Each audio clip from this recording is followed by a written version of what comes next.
Yeah. And you have a new assignment, and it is last assignment for you guys. And yes, you just have last project. And,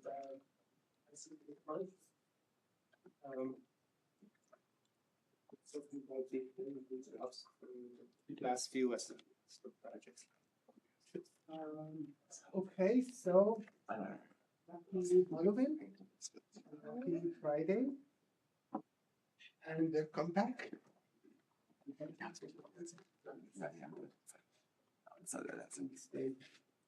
Okay, so let's set the stage. So last class you learned evaluation, how to evaluate your model. We learned some metrics for that. In your new assignment, you're going to use one of them. We also learned about overfitting.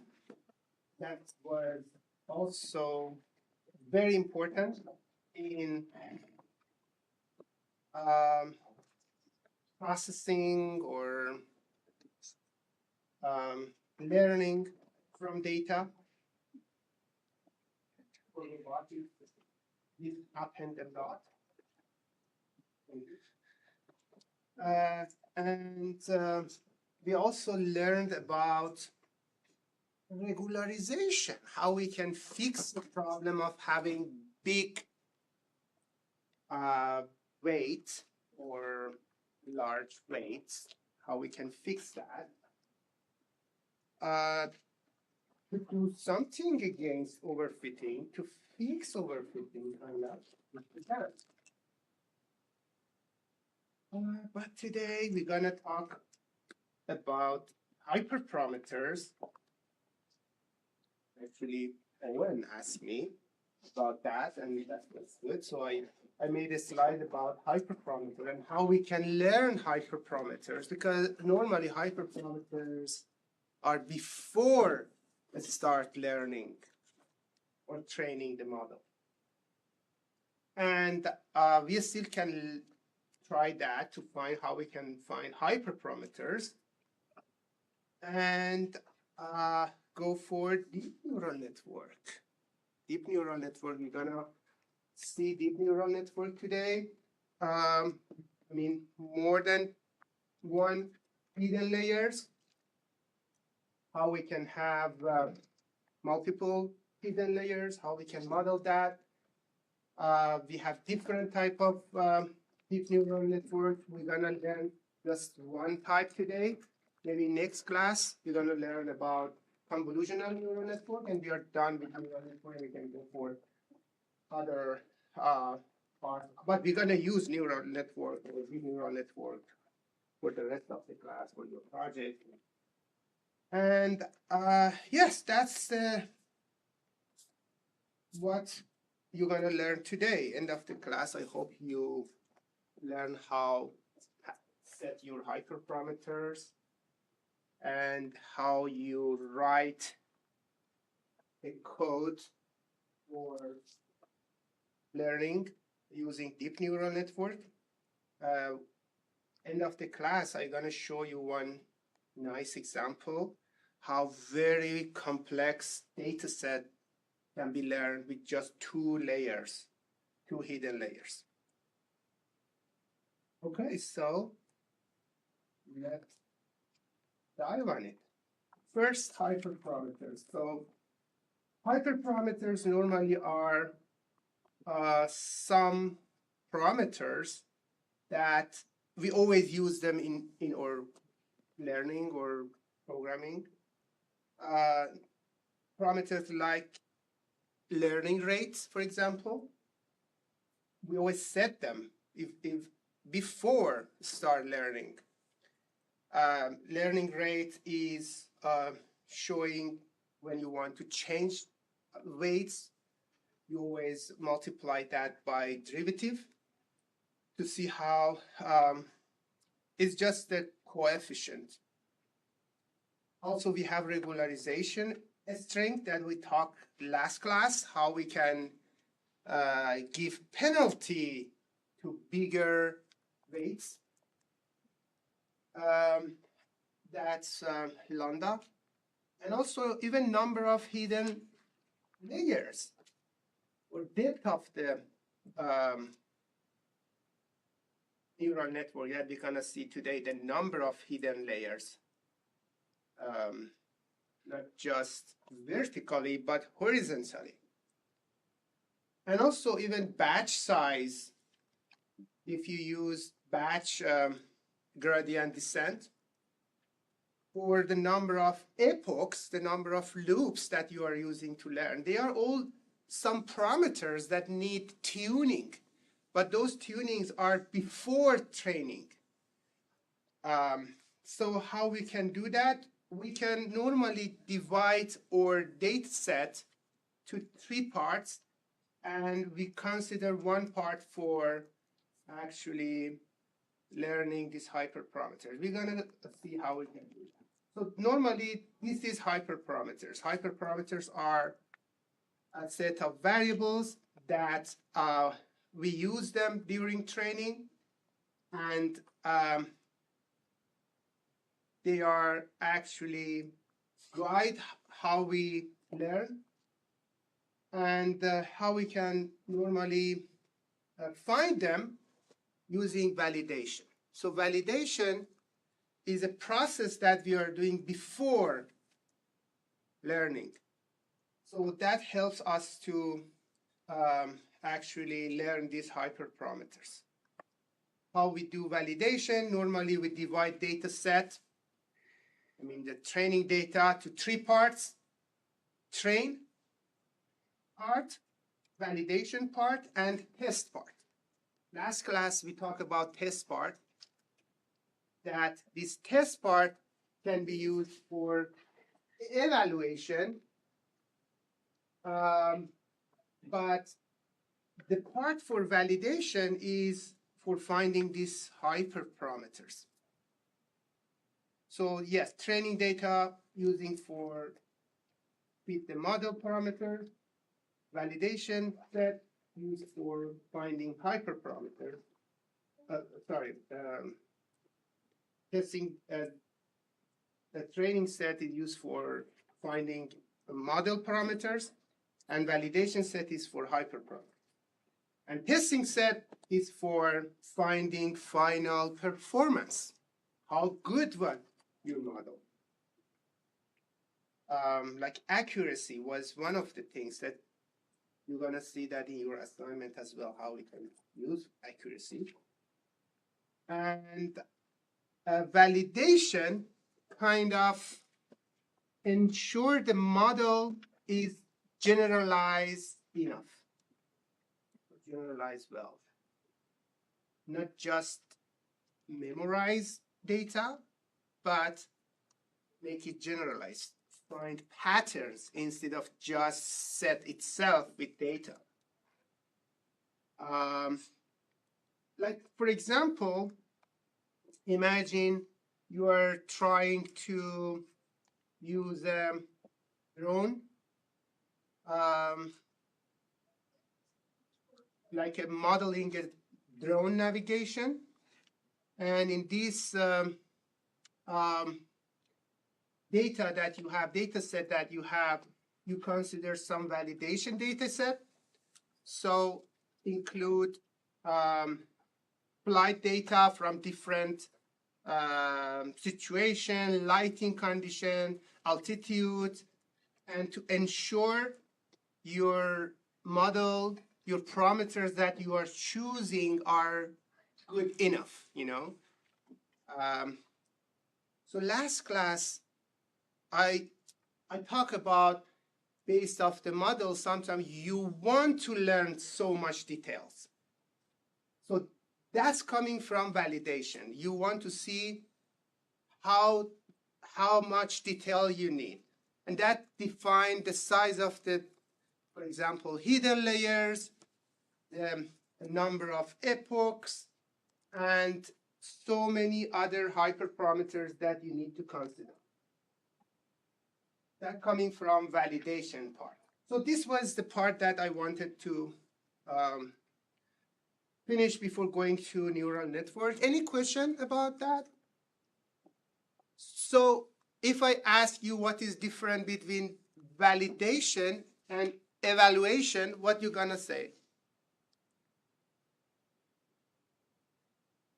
Validation is during testing, evaluation is afterwards. Evaluation is after, and validation is before training. That's great. Yes. Thank you. Let's go for adventure. Deep neural network. So we already know so many information about neural network. We know how to divide our training data. First, we know that we need training data because we learn from training data. Our model gonna get created based off training data. And training data is a labeled data. Somebody already watched that and labeled the data. And that helps us to design the model. And the model not supposed to work in training data after. We need to test it somewhere else. In another environment, probably. In unseen data. And our model need to be good enough to work in unseen data. And in deep neural network, it's just kind of neural network that we have more than one hidden layer. So if the number of hidden layer grow, it becomes more than one, that's a neural network called deep neural network. So generally we have one input layer, like normal neural network, that start with inputs, x's, or phi of x, like we, instead of using raw data, we do a little work on that. For example, use some better features. And then we have multiple hidden layers.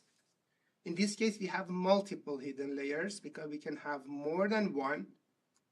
And hidden layers normally doing one nonlinear. So normally we have one sigma. The sigma is actually like a sigmoid function that act as a nonlinear function. And what we have w that we multiply by the data, like phi of x, like here is, imagine is, in this example, we consider z, and this is, okay, so this w is for layer L, this z is for level L, this is L, and this z is for L minus 1. Plus, we also have bias, that the bias is for L2. So in each level, L is for level. For each level L, we do one nonlinear function, like sigmoid function or whatever, tangent. And we use those weights. This is weight level L. This is weight level L plus 1, and so forth. And add them with the bias and make for the new level. So we have multiple hidden layers. For each hidden layer, we do this function. Some part is linear, and because of that, sigmoid function or other activation function that we have, we make it nonlinear. So this is activation function.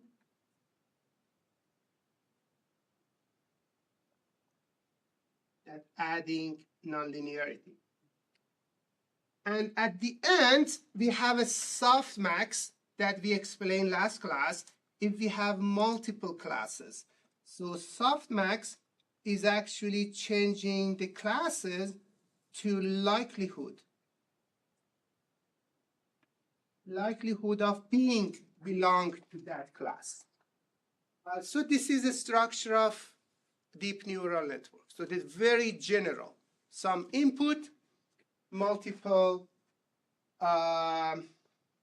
actually hidden layers, and each hidden layers doing this formula as I explained here is G, but it's like a sigma activation function. Anyway, G is the activation function, and like ReLU, tangent or sigmoid, and then these hidden layers, layer by layer, make the features more advanced. Like the first features, first layer probably just gonna detect edges, for example. Okay, the second layer gonna detect connection between these edges. Like in face recognition, for example, you can detect edges and then parts of the face like eyes, nose, mouth, ears, and whatever. And then in a last layer, connection of between these parts like the face. So we're gonna see pictures later. We're gonna use these methods for real applications next class because that's mostly for image processing. We are using convolutional neural network, and we're gonna see that later. So that's the structure. And the last layer is actually, as I said, is a softmax layer, mostly doing softmax when you have multiple layers to find the likelihood of all of output, likelihood of belonging to each class. So the softmax function has,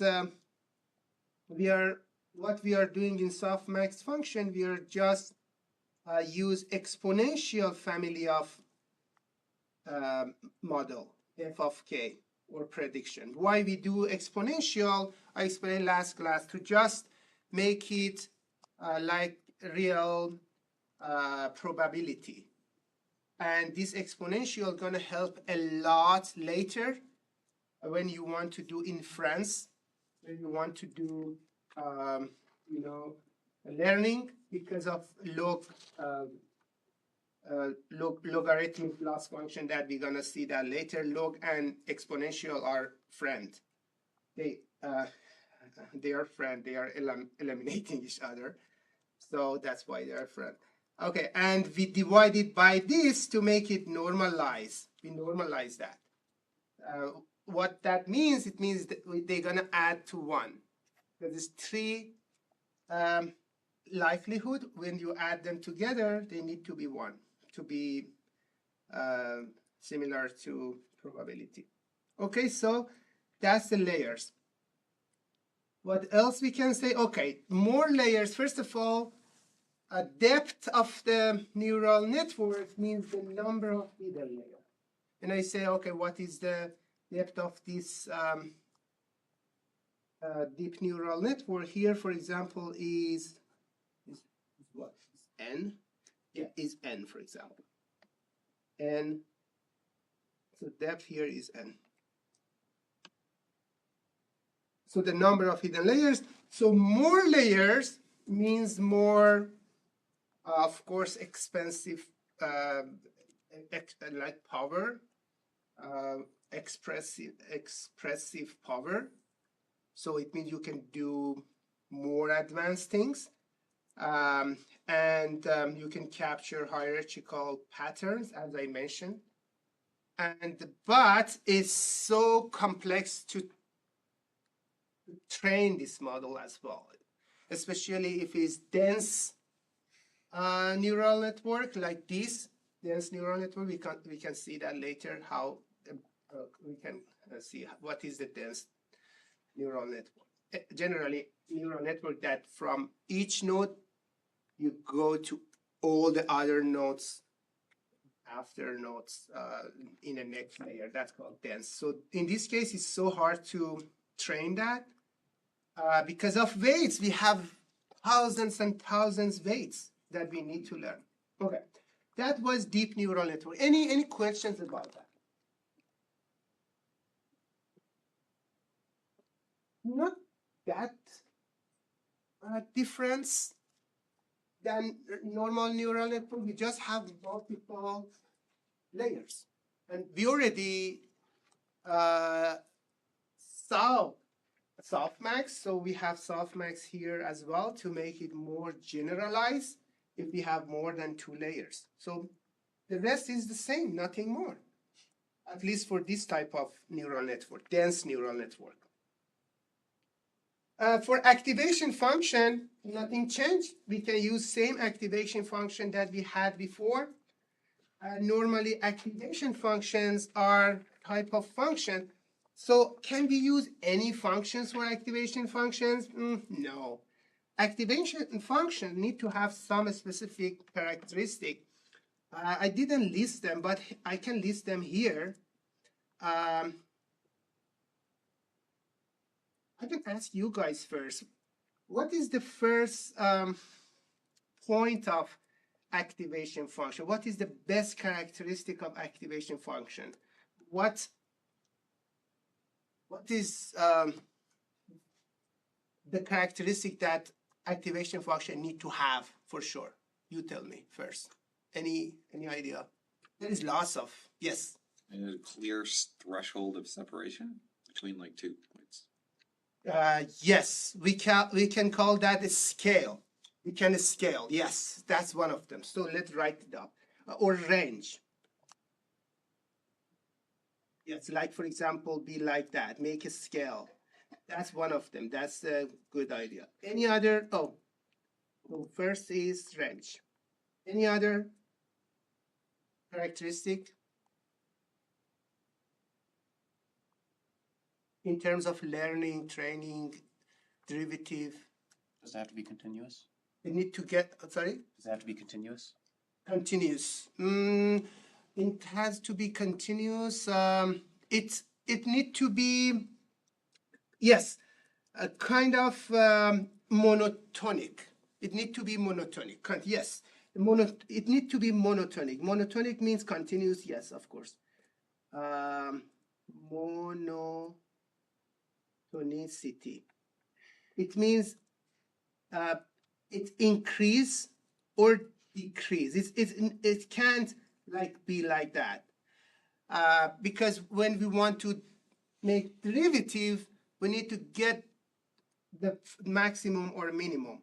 We can't stay in local. So monotonicity is one of them. What else?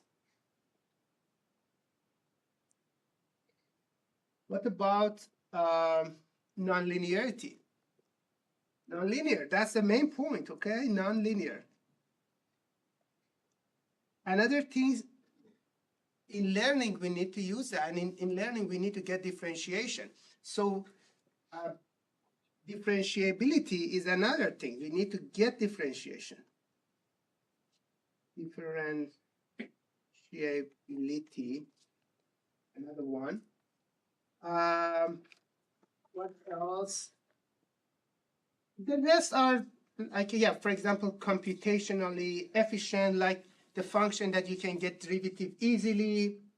Another thing that is interesting is, however, is complex, is saturation. Saturation means, I'm just going to tell you the meaning because it's advanced. So normally, sometimes gradient becomes very small in some points or very large. So in that case, we say that actually activation function saturate.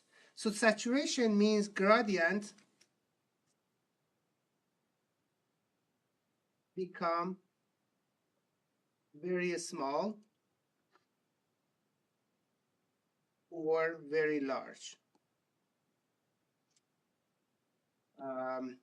which can make trouble to learning. So in this case, how we can find it is complex and is not in the scope of this class, but this is also some of the things that we need to consider. Saturation, if you hear about, okay, this learning, for example, this activation function saturated, or so you just need to know the meaning. The meaning is that the gradient becomes very, very small or very large. In that case, learning is not stable. It's not stable or very slow. So we need to choose, based off the application, we need to choose proper activation function. Activation function, okay.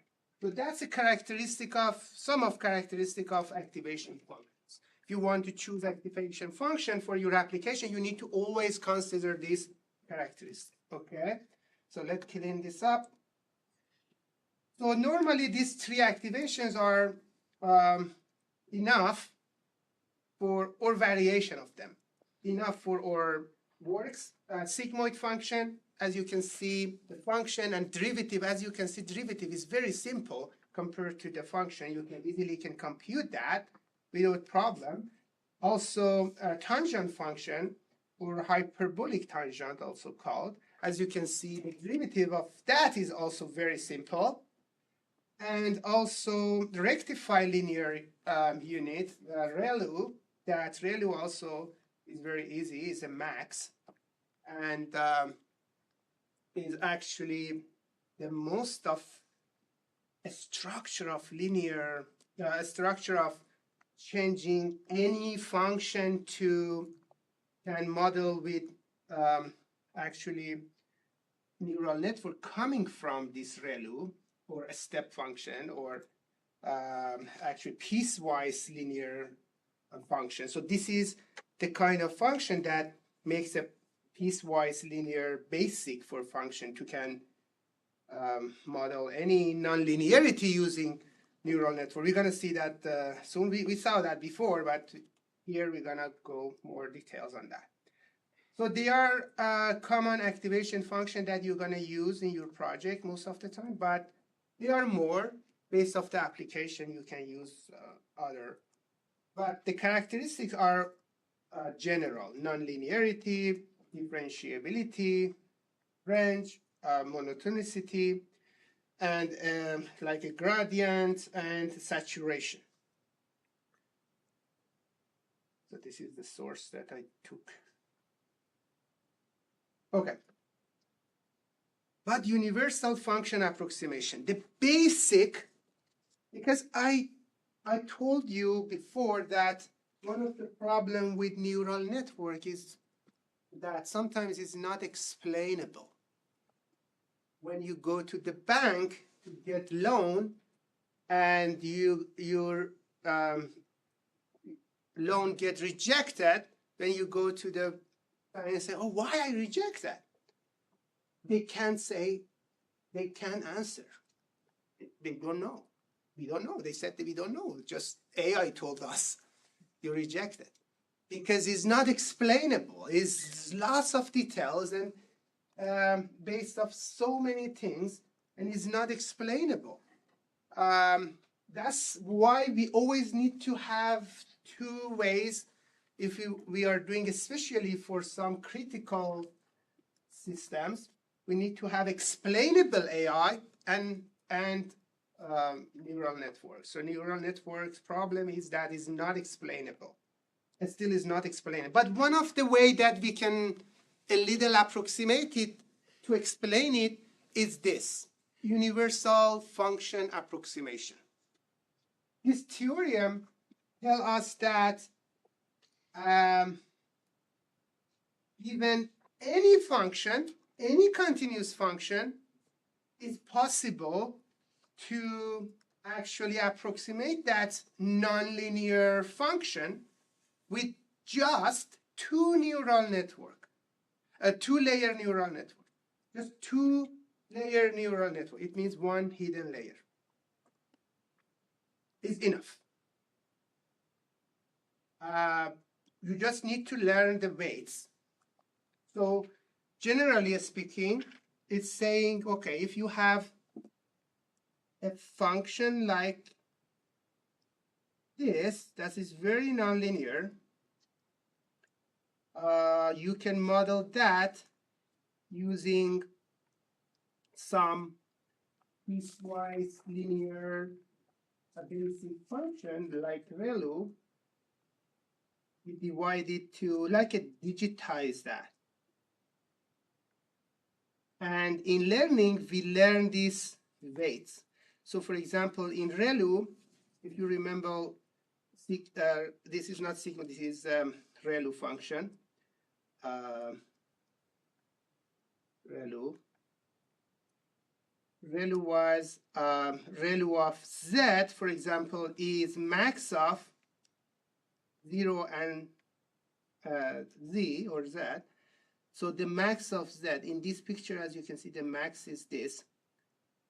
So this makes its nonlinear complex function multiple piecewise linear shape. So, and W, this is for W1, for example, W2, W3, and all of this complex nonlinear function can be modeled with this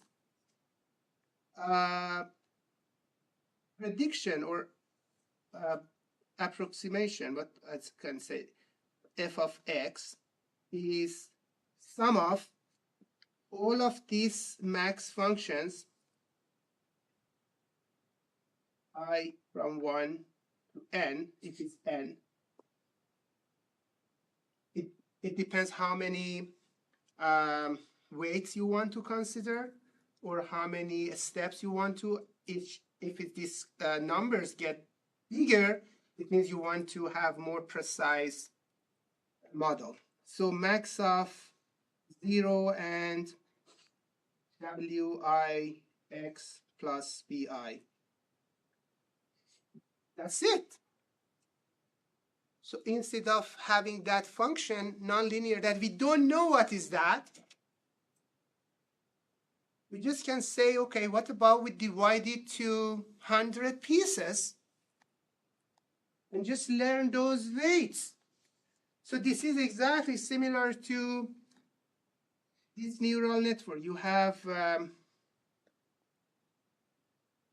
X, I just consider one of them, and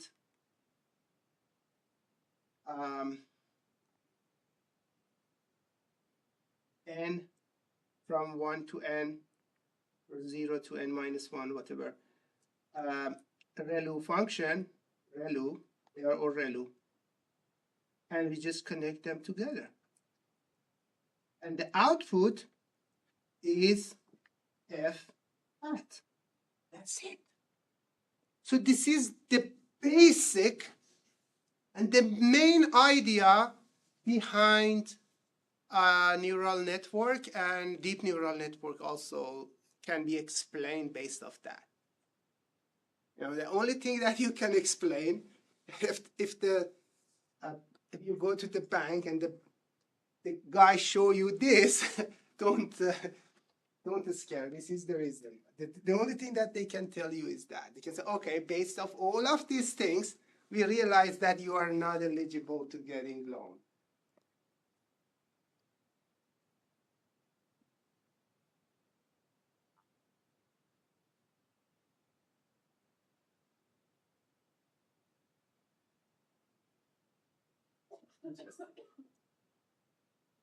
But that's beautiful, you know.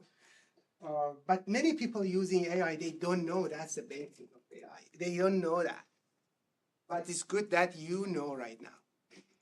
that this is actually a function approximation, a kind of function approximation, and universal function approximation. This is coming from, how many years ago?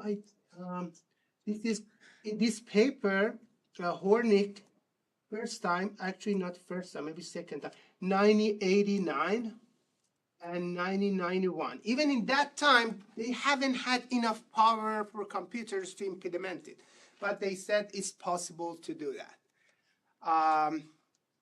So that's a piece of the paper that I took from the, it has two theorems. It's based off his name, Hornick, theorem 1 and theorem 2. But the base is that. It means, it's like the Boolean law. In Boolean law, also we have the same thing. Because any circuit can be implemented in 2 layers. Loss of and 1 over. Here is the same. But it's just theorem, because here we didn't mention, okay, how big gonna be the size of this neural network. Same in Boolean law. Boole didn't say that how big gonna be this, the number of inputs for the OR at the end. It's not possible to implement it. Here as well, there is no information about the number of layers and other things. But in theory, like theoretically speaking, it's possible to implement it. As you can see, is explainable in this case. Okay. Any question? I'm gonna erase this picture. This formula is not actually in your slide. You can write it up. If just a formula, if you want.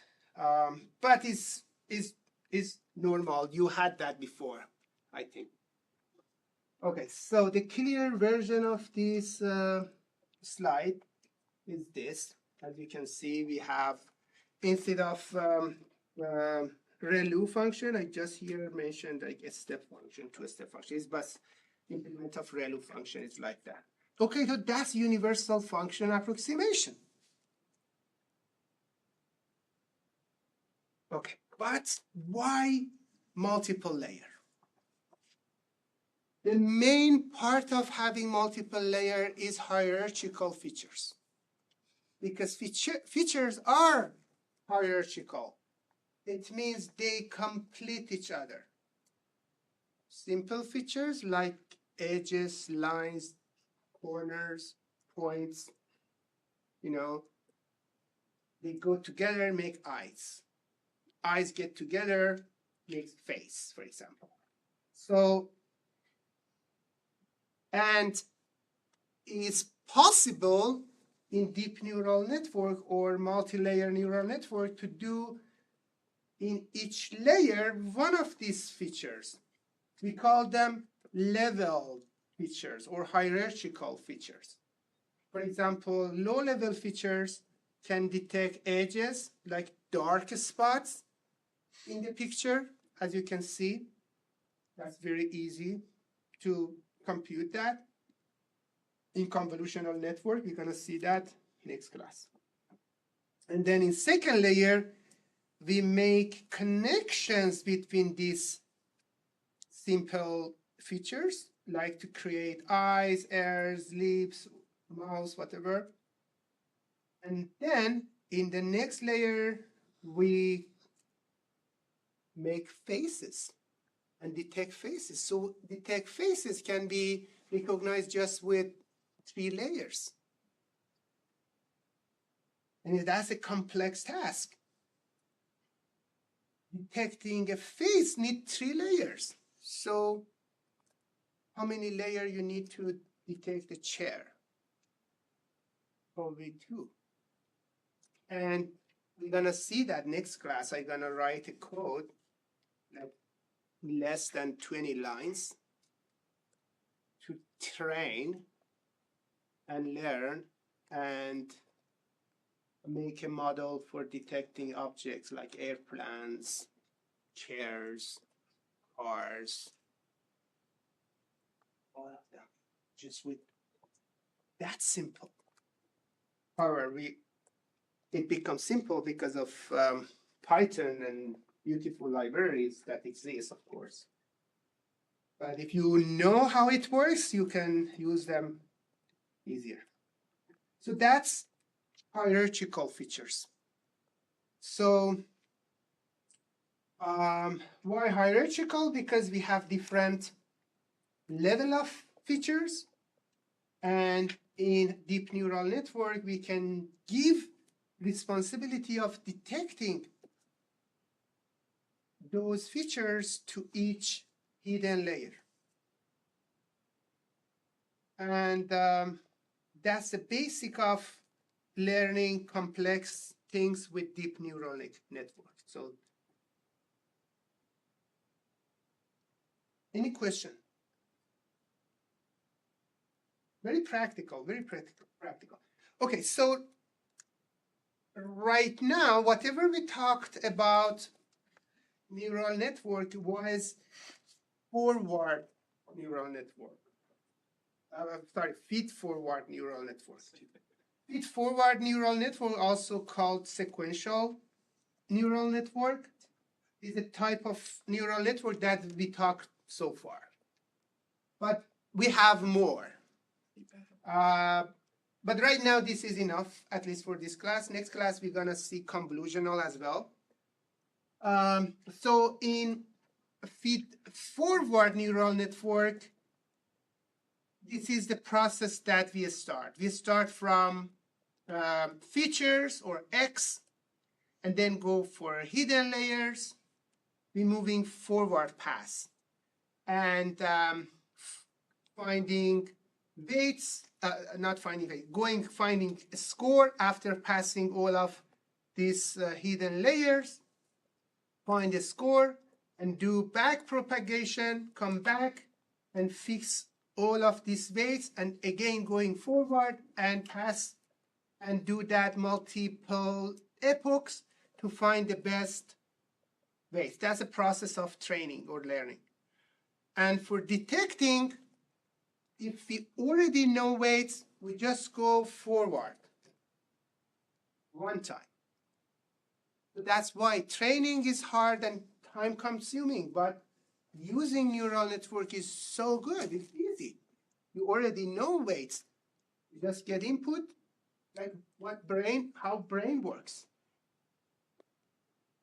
The human brain learned after years and years and million years, if you consider evolution. It learned so many years, and right now the weights are ready, and when you get information with your vision or other sensors that you have, it do process and make decision right away, very fast.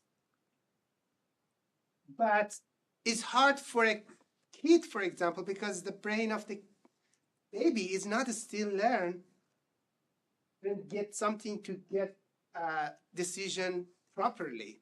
So you can see this is exactly the same. So anyway, in feed-forward neural network that we talked, we start from input or measurements or features and go to a score.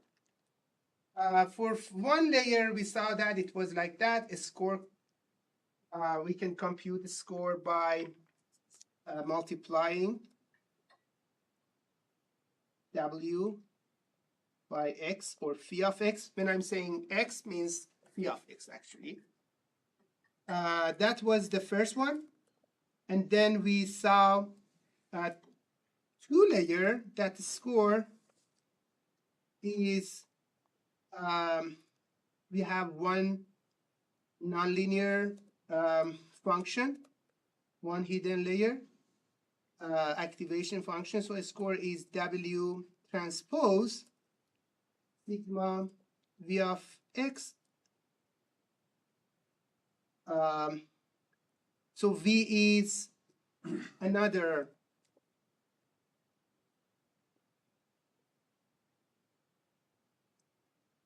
parameters or another weight. So we have V and W. And this is two layers in, two layers in 3 layers. We have, for example, W, U, and V, for example. In this case, you have two activation functions. This activation function doesn't need to be equal. It can be this can be any activation. It's not just sigmoid, any activation function.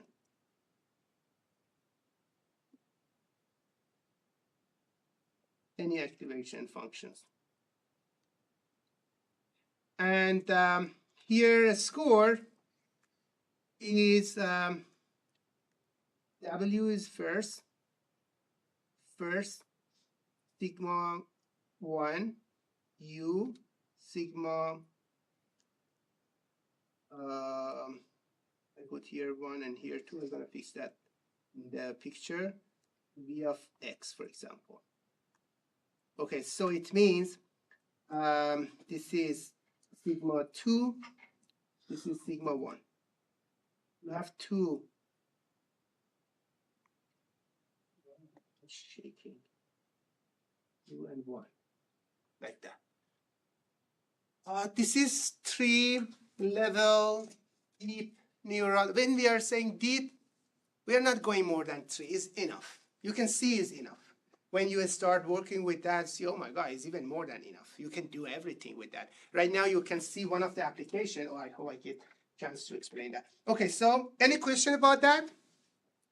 So, and fully connected or dense is a type of deep neural network that we explained so far. So it means each neuron in a hidden layer receive input from all neurons in a previous layer. That's something that we already explained, but later in convolution we can say it's not always like that. The problem, as you can guess, because it's dense, so it's not sometimes efficient because you need lots of weights and lots of parameters. Imagine you have 100. Imagine you have 100 neuron in each layer. So you're going to have 100 by 100, 10,000 input, 10,000 weights. And you need to add them with bias too. That's going to be more. And it's so complex. Another problem is they don't consider spatial structures. They're just a spatial structure. Do you remember spatial structure? A spatial structure means you consider other pixels around that pixel, like a convolution that we're going to see. Next class, we're going to talk about convolution to see how we can fix that. Let's have one example and we are done. Look at this example. I'm going to detect very, very complex data. Like imagine we have some picture of this and another picture inside that, like this, and another data between that, and we want to classify that. This is one of the hardest complex data set that you can record, but this is possible just with this. However, still maybe we can play with that. So I'm just gonna explain a little bit. So this is the making data set. This is all making data set. I already gave the data set for your assignment. You don't need this part. And you need to do the rest. We have 3 layers. Actually 2 layers because last layer is just softmax. ReLU, 64 elements and 32. And for our learning part, in compiling, we use Adam. Optimization instead of gradient descent. You can use gradient descent too, but Adam is more advanced. And we use cross-tropy. This is the loss function and accuracy for metrics. That's it. And epochs 150 times. Look at how beautiful our method can detect. However, it's not very complete because data set is so much noise there.